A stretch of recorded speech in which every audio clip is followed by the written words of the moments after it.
হ্যাঁ সে নেবে সময় বেগুন শেষ, আস্তে আস্তে বেগুন দেবো। এখন চলি বলতে আমার হাতের বিফ বিরিয়ানি।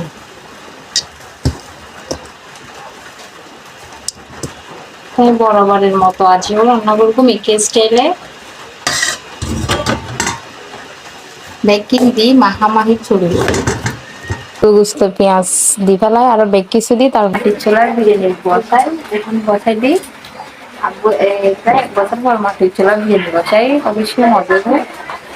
গরু গুস্ত হসানো শেষ, রাহারের চুলাতে একটু তাড়াতাড়ি হয়, বেশিক্ষণ না লাগে, আধা ঘন্টার ভিতরে আর কিন্তু গরু গুস্ত ভালো করে হসাই ফেলাই। এখন বিরিয়ানির ভিতর শুধু ডাল ইরা রান্না করি, আর 10 মিনিট হলেই শেষ। ফাইনালি বিরিয়ানি শেষ, আর মাত্র অনলি 10 মিনিট হলে আর বিরিয়ানি শেষ হয়ে যাবে। সিদ্ধ ছিল বিরিয়ানি তো মজা লাগে। আইও মোটা চলো বিরিয়ানি হেদি সবসময় অল্প অল্প ভাত বুঝতে পারলাম। লাস্টে গুস্ত নতা হ্যাঁ, লাস্টে গুস্ত